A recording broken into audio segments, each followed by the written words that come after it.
Jacob Roth here on the Rural Radio Network. We're talking with Darrell Holaday of Country Futures in Frankfort, Kansas. And Darrell, it's been kind of a weird week. What have we seen when it comes to this week's trade?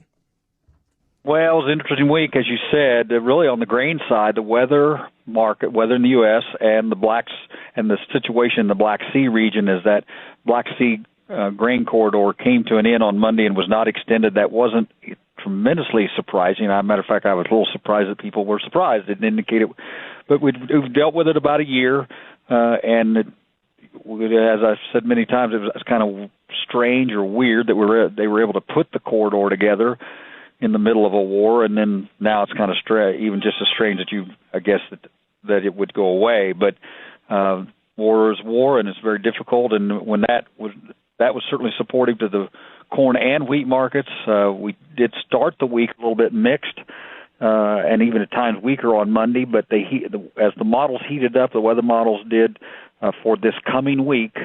We saw the market made substantial gains in all the corn, wheat, and soybeans.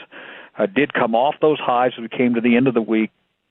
As the models changed a little bit, kind of found a time when it looks like maybe the heat's going to be in there next week in the plains and in the parts of the Midwest, parts of Iowa, maybe a little part of western Illinois, maybe temperature certainly above normal temperatures, but I don't know as I'd call them extreme.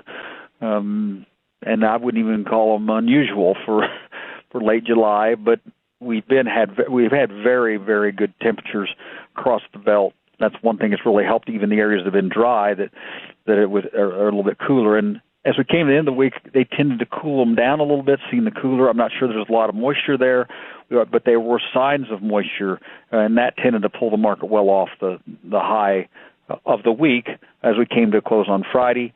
After the corridor was the grain corridor that was not extended, that agreement, we saw Russia really pick up the attacks on Ukraine, and matter of fact saw the port of Odessa under attack 3 or 4 days in a row in Ukraine.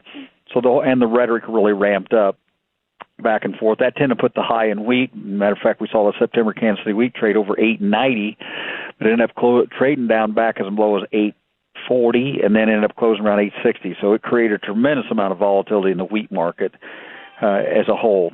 But as a rule, once again, the market's really going to watch these weather models and watch the actual models and watch how actual temperatures, because the GFS model has way overstated the temperatures throughout the summer. As a matter of fact, you can about subtract 8 or 9 degrees off of whatever it's showing, and that's about where you're going to be. An EU model has certainly been much cooler as far as not projecting those real hot temperatures. But we'll see as we get closer to next week to see what they are. But I think you'll certainly see some heat Tuesday, Wednesday, and Thursday across the plains in the western Midwest. As a whole, on the precipitation side, too, the models continue to underperform. What I mean by that is the rain infall has ended up being more than they're projected at different times and covering some bigger areas, and that tended to be a little bit of a pressuring influence late in the week, I should say. On the week, September corn up 21 cents at $5.27. December corn $5.36 up 22 cents. August soybeans closed at $15.01 up 21. November $14.02 up 31 on the week. September Kansas City wheat $8.60 up 31, and the new crop July 24 at $8.19, 27 higher on the week. September crude oil was up $1.75 and closed at 77.07. Cattle futures went to new highs this week and midweek. A lot of good, strong fundamentals on the cash side of things. We saw the North kind of trade first at $2 to $4 higher, good solid. We saw some cash trade. FOB $300 in the meat in Nebraska. That's a new record, and that was probably the highlight. And we got that news, and we saw higher prices comparable to that or just below that. And the futures went to new highs, but then they reversed and went lower. And we did the cash in the South generally ended up being a 180, about 2 higher on the week. So once again, 2 higher in the South, about 2 to 4 higher in the North. The beef continued to struggle and worked lower. But we are seeing the packers reduce their slaughter numbers. That's starting to probably support the choice cattle. That's the showdown. That's what we were seeing happen is packers reduce hours to some extent. Hogs higher on the week, but the primary strength was in the spot hog August contract. As you can see, that cash index move a little bit higher, and the product be very solid, good strength there. But the overall index does feel a little bit toppy.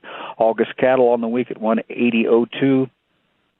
Down 15 on the week. October down 72 at 181.90. August feeder cattle 245.92, down 73. October feeders up 53 on the week at 251 even.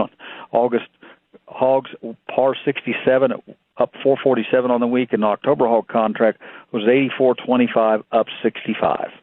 Thank you. And again, that was Darrell Holaday of Country Futures in Frankfort, Kansas. Do remember that trading futures does involve a risk of loss and may not be suitable for all investors. I'm Jacob Roth, and you're listening to the Rural Radio Network.